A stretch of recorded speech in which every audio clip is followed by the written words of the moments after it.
Hey everyone, I'm Hesham, you're watching Pushing Film. Welcome back to the channel and to today's video where I'm going to compare 5 different flash units that have all come out fairly recently and are especially suitable for using with film cameras. So I've chosen an overall winner if you just want to jump ahead to that, and I've also chosen a winner for different categories. So winner for best performance and functionality, winner for best design and style, and the winner for the best portability. So I've started to do a fair bit more content on flash photography on the channel over the last year or so. And the most recent one was a video where I spoke about a general guide to buying a small flash, including the secondhand market. But this will focus on these 5 units that have come out over the last year roughly, because luckily there's been more and more of these coming out, which is great for us film shooters who will benefit from having a fully manual flash that will work across a multitude of different cameras. So 2 of these are more in the tiny category, but I'll just give you a quick rundown of everything I have on the table here. So the smallest and cheapest is this Ulanzi Spark SL02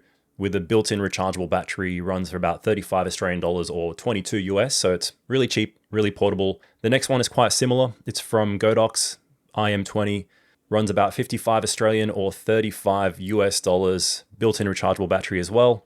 5 different power levels compared to the previous Ulanzi one, but it's a little bit more powerful and includes a nice little soft pouch carry case. Next up in price or size is this Godox IM30. Although it's not really that much more expensive than the IM20, it can often be found for about the same price. So here in Australia, I see it on special for about 50 bucks at places like DigiDirect. And if you're in the US or buying online, that's about 35 US dollars as well. So from here on, these flashes require AAA batteries. So the previous 2 had rechargeable. This one, you'll need to buy batteries if you don't already have some. The IM30 also takes a big jump up in terms of features and functionality. It has a lot more power control. I think there's between probably 10 and 15 different power levels. It has a slave sensor, so you can use this as a slave to be triggered by another flash. It has a PC sync port, unlike the previous 2, and it jumps up quite a bit in power level, but we'll touch more on that later. Next is the Reflex Lab Simple Flash. This one has a little removable diffuser and is also running on AAA batteries. However, in terms of power levels, you only have 2 options. And there is also a PC sync port if you want to use this using a cable or an old camera that doesn't even have a hot shoe, so you can use a cold shoe with a cable. With this one, you have a table on the back, especially useful if you're a film shooter and you can't test your exposure and check it on digital screen. This will help you figure out your exposure if you're not using a light meter. It's probably the oldest of the bunch here, but Reflex Lab, one of those small companies that's by film shooters for film shooters, which is always nice to see. As with the next and last one on the list, which is the KF01. I've got a full review of this on the channel if you haven't already seen it, and it goes into a lot of detail, so I won't do that here, but you can go and watch that if you want. I'll put a link in the description. As with the Reflex Lab, it has a nice table on the back to help you figure out your power levels. In terms of power levels, it only has 3 options, so more would have been nice, but 3 is okay. And the standout of this is the design. It's really nicely designed. As I mentioned in my review, it's an homage to an old Contax TLA flash. So yeah, the aluminium body, the kind of soap bar form factor sits up a bit higher, and it's quite pocketable due to it being that slim. So if you're like me and you find guide numbers a little bit confusing, I did my own tests just to make things a little bit simpler to understand. And for this test, I basically set up the flash about 1.2 meters away from my Sekonic light meter with the flash metering functionality.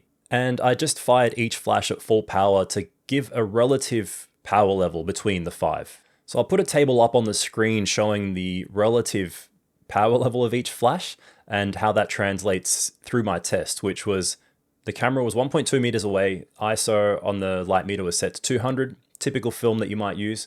Distance is 1.2 again, because I think that's a good typical distance for a small flash where you might be taking photos of friends at a party or doing some light street photography at about that 1 to 2 meter distance. And for the metering, I just set the flash to 1/250th of a second, although this won't matter too much for you, it's just for the sake of testing. And as you can see, the IM30 was the most powerful, allowing me to use f11 at those settings. And then going down the list, we have the Kex KF01, f9.5, the Reflex Lab only let me use f4.8 at those settings at full power.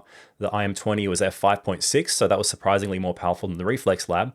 And then the Ulanzi was the weakest at f4 to maybe 4.5, so it's similar in power to the Reflex Lab.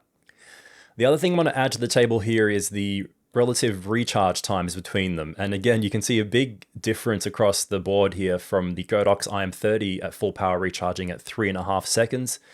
The Kex at 11 seconds, I did mention this as one of the bad sides of the KF01 in my full review. Reflex Lab, pretty long, also at about 10.5 seconds.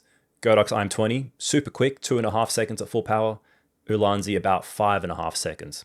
So with all that, you can kind of get an idea how the price doesn't really match up necessarily with the performance, especially once we add the price into this table here. You can get an idea that the most expensive isn't necessarily the best performer. Now, another thing I quickly looked at was just the general output from each flash by setting up a test scene, and there wasn't anything clearly distinguishable between the two, except for a couple of little things. I found that the Kex rendered quite a cool tone if the white balance will equalize across all these shots. But yeah, just something I thought I would chuck in there, not that it matters too much. All right, with all that in mind, let's go over some different categories and the winners of each. The first one is the winner for performance or functionality, and to me that was clearly the Godox IM30. Having all the different power levels on there, the slave mode, the high power level of about guide number 15, the really quick recycle time that even at full power, it's very usable and gets even quicker as you get lower. The versatility of AAA batteries, yeah, Godox IM30 easily won that category. The next one I had was winner for value.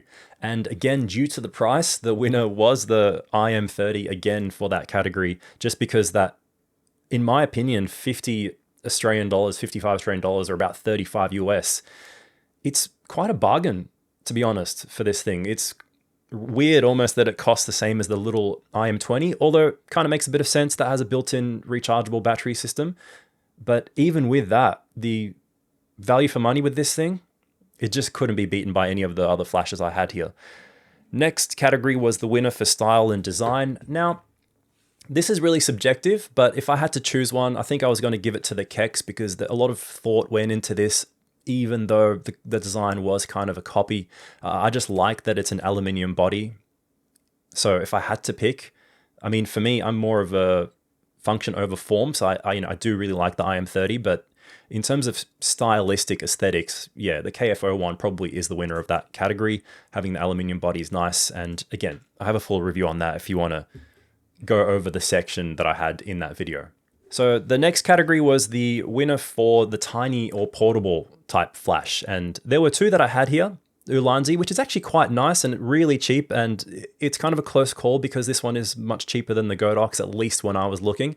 But the winner would have to go to the Godox IM20 just because it has the higher power and a much more usable recycle time, even though if you're using a tiny flash like this, I don't think it's much of a problem. So that was a close call. I also preferred how the Godox had the little tensioners in the foot, and it just gave an overall better fitment across a few different hot shoes that I tested it on. Just felt easier to put on the camera, has that extra power level, and yeah, it was hard to call this because the Ulanzi is nice with the built-in LED, so you can't really go wrong with either, but I'd have to give the overall portability tiny category win to the Godox IM20. Now, more importantly, what you might have come here for if you've skipped ahead is which of these flashes is the best, and it's just clearly the Godox IM30. The value for money, the power output, the functionality, everything. This flash kind of just takes a big old dump all over everything else that I have here on the table, although that's not so fair with the really small and cheap ones. But even when we're comparing to the more expensive options like the Reflex Lab and the KF01, this just really outdoes them in terms of the output, ability to select power levels, having the slave mode. That recycle time is just night and day between them. And even with the build quality, I do really think this one is better than the other two in terms of purely talking about build quality and not talking about form factor or style. I actually prefer the type of flash that kind of sits lower on the camera and protrudes forward. I like having that ability to tighten the foot onto the camera hot shoe. You've still got a PC sync port. So yeah, for me, this was clearly the winner. Probably the one that I used the most during my testing, even as far back as the new year just passed, where I took it out at nighttime. And I was really impressed with how much power it was putting out, shooting film, 200 and 400 speed films. And it never gave me any issues in these months that I've been using it. So yeah, that's my overview, my comparison. And yeah, I'm really quite impressed with Godox. I mean, you can get both for cheaper than the price of the most expensive one on this list, I think, or close to it.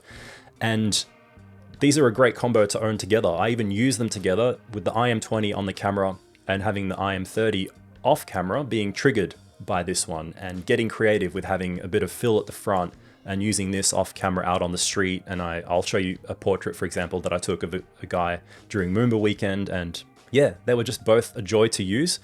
And it kind of makes sense. Godox has been in this game for a lot longer than some of these, especially smaller, more independent manufacturers. So I'm not casting any shade on, Reflex or Kex. They've both done really well for what they've come up with. It's just obviously they don't have the manufacturing power and the ability to scale as much as Godox and the background in making units like this. So I hope that was helpful to you. I'll leave it there, but if you have any specific questions about any of these units, leave it in the comments. And also, if you'd like to see any particular content about flash photography, especially with film in the future, it is something I'm starting to enjoy a little bit more. And I can understand that it's intimidating when you're first getting into it, figuring out metering. I know that's probably quite cryptic to some people, but once you figure it out, it's really not that bad. So let me know if there's something specific you'd like to see. I did put a little reel on the Pushing Film Instagram page giving some pretty useful tips for Flash. If you just want something quick and easy, go follow Pushing Film on Instagram and you can start there. But if there's something more in-depth about Flash you'd like me to cover, drop it in the comments. But for now, thanks for watching, and I'll see you in the next episode of Pushing Film.